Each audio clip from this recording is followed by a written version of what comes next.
बिस्मिल्लाहिर्रहमानिर्रहीम। अस्सलाम वालेकुम। मैं हूं फ़हीम अख्तर, एक नए व्लॉग के साथ हाज़िर खिदमत हूं। नाज़रीन, आज इलेक्शन कमीशन ऑफ पाकिस्तान में वज़ीर आला खैबर पख्तूनख्वा सुहेल खान अफरीदी के ख़िलाफ़ जो उनकी ज़ाब्ता अखलाक की खिलाफ वर्जी से मुताल्लिक़ केस है, उसकी समाअत हुई है और इस समाअत में फ़ैसला जो है वो महफूज कर लिया गया है।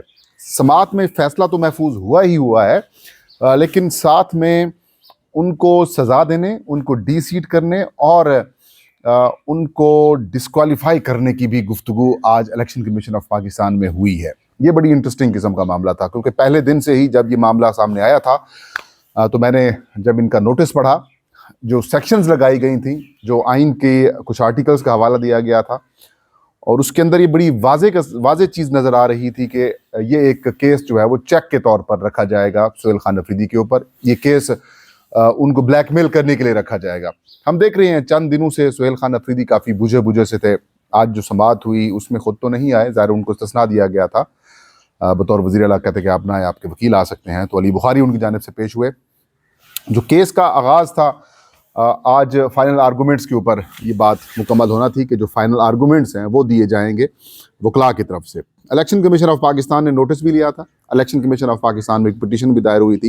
ये पिटीशन NA 18 हरीपुर से बाबर नवाज, जो कि मुस्लिम लीग नून के उम्मीदवार थे और वो जितवाए गए या जीते इस हल्के से, उन्होंने दरख्वास्त दी थी और ये इल्ज़ाम लगाया था सुहेल अफरीदी के ऊपर कि इन्होंने बतौर chief executive of the province इन्होंने इलेक्शन के अंदर मुदाखलत की कोशिश की है, इलेक्शन के अमले को धमकाया है और इंतखाबात के ऊपर असरअंदाज होने की ना सिर्फ कोशिश की है, बल्कि ये एक मुबैना तौर पर धांधली भी है और एक्ट ऑफ क्राइम भी है।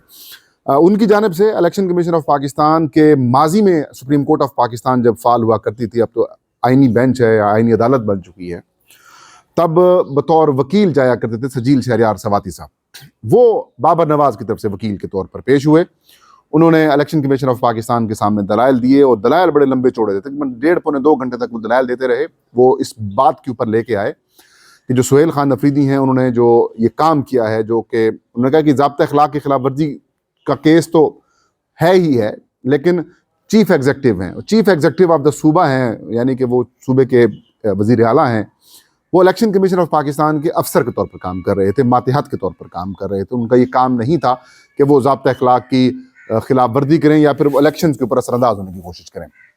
उन्होंने सुहेल अफरीदी का वो पूरा बयान जो उन्होंने हवेलियां में जलसे के दौरान दिया था, उन्होंने ये बिल्ड किया कि बेसिकली ये एरिया जो था एक बॉर्डरिंग एरिया है हरीपुर और हवेलियां के दरमियान।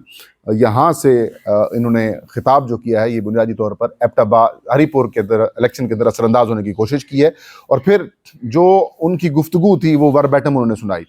उन्होंने कहा कि मेरे साथ उमर अयूब हैं। उमर अयूब मतलब फिर सजील शहरियार ने ये कहा कि जो उमर अयूब हैं ये एक सज़ा याफ्ता भी हैं और इश्तिहारी हैं। उनको साथ खड़े होकर ये कह रहे हैं कि मुझे पता है उमर अयूब का मुकाबला, बल्कि इनकी बेगम का मुकाबला उमर अयूब से है, और मुझे उम्मीद है मेरे हरीपुर वाले शहरियों या लोगों के उमर अयूब की जो मिसेज हैं वो जीत जाएंगी, यानी कि उससे ज़्यादा वोट लेंगी। और फिर ये उन्होंने कहा, जो उन्होंने आज की समाअत के दौरान बताया, कि फिर इन्होंने इलेक्शन के इंतखाबी अमले को धमकाने की भी उन्होंने अटैम्प्ट की और ये कहा कि अगर वोटों में तब्दीली की गई या कोई गड़बड़ की गई तो जो है वो जो सुबह करेंगे तो रात नहीं देख सकेंगे, अगर रात करेंगे तो दिन का सूरज नहीं देख सकेंगे। तो सजील शहरियार सवाती ने कहा कि बुनियादी तौर पर सुहेल खान अफरीदी ने इलेक्शन इंतखाबी अमले को पर असरअंदाज होने की कोशिश भी की है, इंतखाबी अमले को डराने की भी कोशिश की है और ये मुदाखलत भी है। और चीफ एग्जीक्यूटिव हैं क्योंकि वो, इसलिए इनको डिस्ट्रिक्ट मॉनिटरिंग ऑफिसर जो होता है, जो कि ज़ाब्ता अखलाक की खिलाफ वर्जी करने वालों को बुलाता है, उनको सज़ा ये नहीं दे सकते। लिहाजा जो CEO हैं, चीफ एग्जीक्यूटिव हैं जो सूबे के, उनको इलेक्शन कमीशन ऑफ पाकिस्तान आज खुद नोटिस के ऊपर भी सज़ा दे सकता है और उनको इलेक्शन कमीशन ऑफ पाकिस्तान जो है वो पिटीशन के ऊपर भी दे सकता है। लिहाजा उन्होंने कहा कि मेरी इस्तदा है कि सबसे पहले तो सुहेल अफरीदी की रुकनीत मुअत्तल करें, उनको सज़ा दें, 2 से 3 साल तक उन्होंने कहा आप सज़ा दे सकते हैं और इसके फौरी बाद आप इनको डिस्क्वालीफाई करके इनको वज़ारत आला से भी हटा सकते हैं। तो ये उन्होंने इस्तदा की और पूरा केस जो है वो इसी ग्राउंड के ऊपर बिल्ड किया।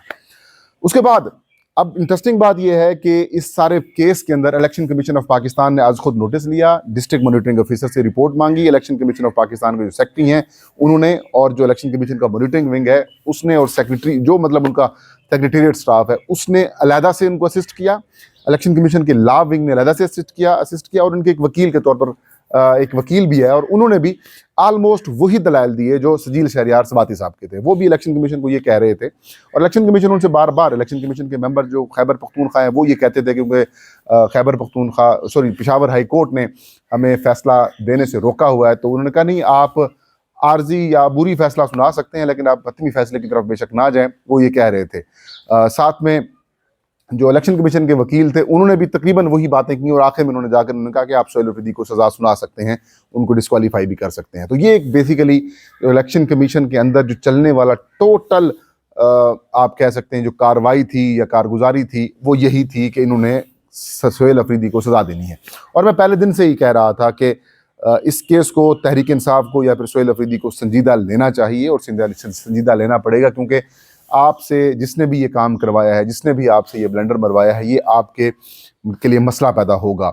और मैं देख रहा हूँ कि 2-3 दिनों से काफ़ी बुझे हुए हैं। उसकी वजह एक पॉलिटिकल तो हो ही सकती है, लेकिन ये भी एक वजह हो सकती है कि शायद इलेक्शन कमीशन के जरिए आपको डिस्क्वालीफाई करा दिया जाए, क्योंकि 2 चीज़ें इस्टेब्लिशमेंट तो कतन पसंद नहीं है। एक तो मुराद सईद का सेनेटर बनना, और दूसरा जनाब सोहेल अफरीदी का वज़ीर आला बनना। तो वो तो कहते हैं कि हमने इन दोनों को हमने नहीं करना, बावजूद उसके कि सोहेल अफरीदी की मुलाकातें हो रही हैं, एतमाद साजी हो रही है, मामला बेहतर हो रहे हैं। लेकिन ये भी एक कह सकते हैं कि फेक किस्म की चीज़ आप कह सकते हैं कि ये दिल में तो वो रखा हुआ है इस्टेब्लिशमेंट ने कि इन साहिब से हमने जान छुड़वानी है और इनको हमने नहीं छोड़ना। खैर, इसके बाद जो सोहेल अफरीदी के जो वकील थे अली बुखारी साहब, वो उन्होंने दलाइल दिए। उन्होंने दलाइल में यही कहा कि इन्होंने कोई ज़ाब्ता अखलाक की खिलाफ वर्जी नहीं की, ये हरीपुर के अंदर नहीं गए, इन्होंने इंतखाबी ज़ाब्ता अखलाक के अंदर किसी किस्म की कोई मुदाखलत नहीं की, और जो इन्होंने खिताब किया है वो हरीपुर से बाहर का एरिया खिताब किया। अगर आप इस बेस के ऊपर सज़ा देंगे सोहेल खान अफरीदी को, तो फिर आपको मरीम नवाज़ को भी सज़ा देनी पड़ेगी। मरीम नवाज़ ने क्योंकि अटक वाली साइड के ऊपर जो हरीपुर की बाउंड्रिंग एरिया है वहाँ पर अस्पताल का इलाज इफ्तिताह किया, वो बुनियादी तौर पर थी भी खिलाफ वर्जी इंतखाबी ज़ाब्ता अखलाक की, और एक पॉइंट भी सोहेल अफरीदी ने किसी भी ज़ाब्ता अखलाक की खिलाफ वर्जी नहीं की। तो chief election commissioner Sikandar Sultan Raja ने कहा कि हमने आपकी दरख्वास्त को रिजेक्ट कर दिया था कि मरीम नवाज़ का केस आपके केस के साथ नहीं बनता, तो आप किसी आला अदालत से रजू कर लेते। तो अली बुखारी ने कहा कि मैंने अभी तक आपके फैसले के ऊपर किसी किस्म का कोई दरख्वास्त नहीं दायर की। फिर उन्होंने कहा कि सोहेल अफरीदी, आपने कभी भी पीटीआई के हक में इतनी जल्दी क्या है, आपको डीएमओ को फैसला करने देते, डीएमओ ने अलग से नोटिस किया, आपने अलग से नोटिस किया, और तफसीली उन्होंने कहा मैं माजी में आपके दलाइल दे चुका हूँ, लिहाजा इस केस को जो है वो आप ना सुने और इसको इग्नोर करें। तो और आपने कभी भी इलेक्शन कमीशन ने तहरीक इंसाफ के हक में तो कभी नहीं किया, लेकिन अब ये किया जा रहा है। मतलब वो कि इतने ख़ास दलाइल नहीं थे जिसको आप ये कह सकें कि जिससे ये साबित हो कि सोहेल अफरीदी ने के दिफा में उन्होंने ये बात की हो। मतलब ये भी तो कहा जा सकता था, आर्गूमेंट दिया जा सकता था कि बेसिकली जो सोहेल अफरीदी कह रहे थे कि वो धांधली ना होने का कह रहे थे, और ये भी तो आप बिल्ड कर सकते थे कि हमने जो कहा क्या वो उसके ऊपर अमल दरामद हुआ। मिसाल के तौर पर आप पीटीआई इल्ज़ाम लगा रही है ना, पीटीआई ये कह रही है कि N18 में हमारे साथ धांधली हुई। उमर अयूब साहब जो हैं वो पिटीशन लेकर इलेक्शन ट्रिब्यूनल के पास पहुंचे हुए हैं। शफी जान साहब ने प्रेस कॉन्फ्रेंस भी की। सोहेल अफरीदी ने भी 1-2 दफ़ा ये कहा। पीटीआई मुतअद्दिद मरतबा ये कह चुकी है कि हमारे साथ इस हल्के में धांधली हुई है। लेकिन क्या किसी आरओ के ख़िलाफ़ या इंतखाबी अमले के में से किसी के ख़िलाफ़ या पुलिस वाले के ख़िलाफ़ या उन असातिज़ा के ख़िलाफ़ या वो जो असिस्टेंट रिटर्निंग ऑफिसर थे या वो जो प्रिजाइडिंग ऑफिसर्स थे, क्या उसमें से किसी को सज़ा हुई है, किसी के खिलाफ कार्रवाई हुई है? अगर तो कार्रवाई नहीं हुई तो इसका मतलब सिर्फ ये था कि आपने इंश्योर कराना था कि इंतखाबात में धांधली ना हो। फिर एक आर्गूमेंट लिया जा सकता था, ये ली जा सकती, प्ली ली जा सकती, लेकिन उन्होंने कहा पहले हम कह चुके हैं, लिहाजा उस चीज़ को समझे और हमने तहरीरी जवाब भी जमा कराया हुआ है। तो बहरहाल इसके बाद इलेक्शन कमीशन ऑफ पाकिस्तान ने फैसला महफूज कर लिया। अब फैसला कब सुनाया जाएगा ये डिपेंड करता है पेशावर हाई कोर्ट के ऑर्डर के ऊपर, क्योंकि पेशावर हाई कोर्ट ने ऑर्डर दिया हुआ है कि इलेक्शन कमीशन ऑफ पाकिस्तान इसके ऊपर हतमी फैसला ना करे, ताहम जो कार्रवाई है वो मुकम्मल कर ले। अब या तो कोई डील होगी या फिर मामलात होंगे, लेकिन जो चीज़ नज़र आ रही है वो यही नज़र आ रही है कि election commission of Pakistan Sohail Afridi को इंतखाबी अमले को धमकाने के मामले में उनको धमकी दी, उनके लिए लाइफ थ्रेट्स पैदा किए, इंतखाबात के ऊपर असरअंदाज होने की कोशिश की। ये इल्ज़ाम लगाकर इलेक्शन कमीशन जो है वो फैसला सुनाने जा रहा है कि सुहेल अफरीदी गिल्टी हैं, और जब वो गिल्टी होंगे इसके ऊपर फिर वो इस्लामाबाद हाई कोर्ट से रजू कर सकते हैं या फिर किसी और कोर्ट से रजू कर सकते हैं।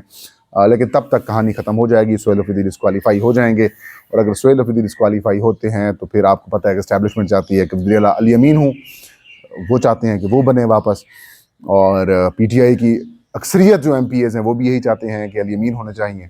अब देखते हैं कि अली अमीन की किस तरह से वापसी होती है और सुहेल अफरीदी का किस तरीके से एग्जिट होता है। बहरहाल अब सारी नज़रें पेशावर हाई कोर्ट से होकर फिर इलेक्शन कमीशन ऑफ पाकिस्तान पे। तो ये था आज का वीलाग। मुझे इजाज़त दीजिए। अल्लाह हम सबका हामी नासिर हो।